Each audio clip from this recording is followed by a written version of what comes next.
That's the good stuff right there. Yeah, man. An impressive young man. Yeah, he's made of the right stuff. He is a great guy, and there's so many of them on both of these teams. You're around the players, and I was really, really impressed with a lot of the Ohio State players this year when you got a chance to spend time one-on-one with them. And the same is true for Riley, who I've known since he was at Duke. And, he's got a great family, and he's a great leader for Notre Dame. And there's a lot of ceiling there, Scott. He didn't have any time in the offseason coming off the ankle surgery and some of the setbacks he had to really get in rhythm with his teammates. He has some more room to grow as a quarterback. I think he's a tremendous athlete and a great leader, and the future is really bright for him. He's a faith-based guy. So is Will Howard. So is that Ohio State team. I was glad you asked about that because they've talked so much about that and how much they leaned into faith. But then ultimately, because I had a coach that used to say the other team prays too. Yeah. Right? Yeah. It comes down to being able to do it on the field. And I think that's what impressed me most about Ohio State is they had a bunch of guys that could have left, right? The portal allows you to stay. And they're going to be well rewarded. They're going to be drafted high. But it seems that both faith in above and faith in one another is what got Ohio State through. As you talk to them, what did they share about that? That was something Emeka Ibuka and I talked about this when I went to visit with Ryan Day and several of the players before the Tennessee game, a few days before that. And, look, we hear a lot of times people talk about their faith and people sort of dismiss it. These guys were sharing their faith and reaching out and baptizing guys on campus, not just football teammates. And it became something powerful to them, not because they thought it was going to be handed to them to win a game, but it changed their relationships, and it changed selfishness and made it go away.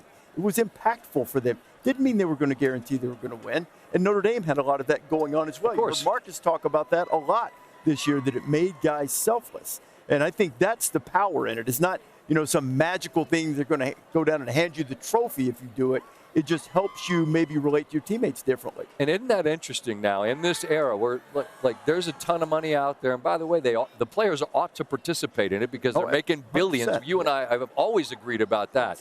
But in an era where you think, oh, this guy's just going there for money, both these guys went there, and the portal quarterbacks, okay, and they got their dough. Sure. But I think that there's to hear about the relationships that they have with one another, and how that is forged, and then how you ultimately see it on the field.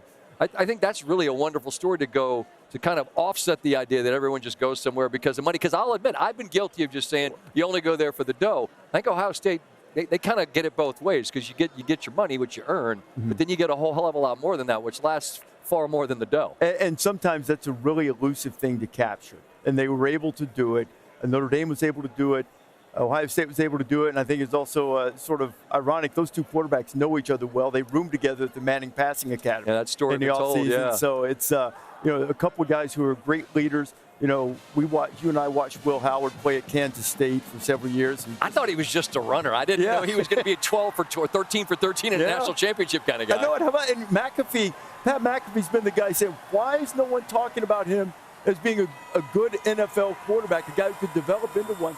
I think he's shown a lot of goods over this playoff. Certainly feels draftable at the very least, and what he put on tape tonight was awfully impressive. But I'm interested in where your perspective of Ryan Day is, because the Michigan game seems to have taken so much. How do I say this? It occupies so much real estate in their mentals that I think it's almost debilitating. I 100% agree, Scott. I said with Steve on the podcast we do that if you give that day permission to mean the other 364 don't mean anything, I think that is ridiculous, and I think that's just, it's almost toxic, especially if you don't win it. But in the go ahead. No, please go ahead.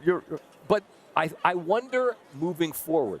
No one's going to say Michigan Ohio State doesn't mean anything. Of course it does. But if you can lose that game and then win 4. You know what's cooler than gold pants? A gold trophy. And they just won one. Yeah. I think you're exactly right. Because what's happened is it's fun for it to seem like it means everything until it's not fun anymore. And when you have this thing, he was 67-10 before this playoff or whatever, and they said, we're going to fire him, he can't beat Michigan. And, it was nonsense. And it got in their heads, too.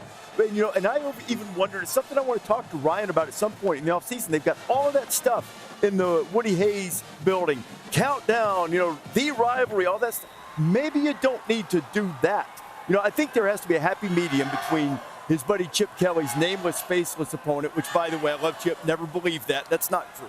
It's not a nameless, faceless opponent all the time. But it can't be all about we've got to beat Michigan, because this is case in point that it's nice to beat Michigan. You should want to beat Michigan. You should not like Michigan if you're at Ohio State. Sure. But you don't have to. Right. All this confetti here is still scarlet and gray. No doubt.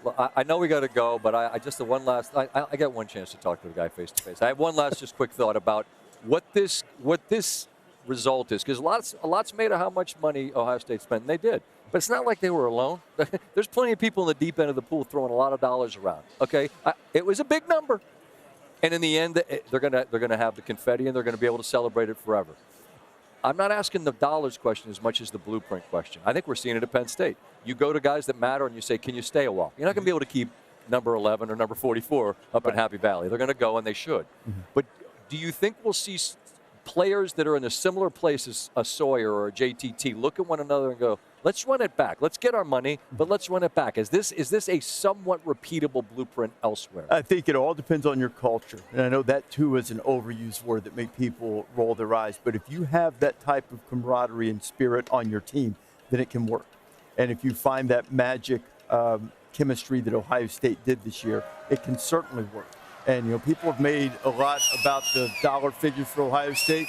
From the word that we're hearing around, they're going to have to raise some more money because people are up in the ante because, it's going to keep going up until this thing sort of gets stabilized Until some guardrails are put in place. Of some type, yeah. And I think you're going to have to collectively bargain and all that, but it's another night to talk about that. But, sure. It's I think it is repeatable if you have the right people, the right leadership, not only in the coaching room, but also on the team.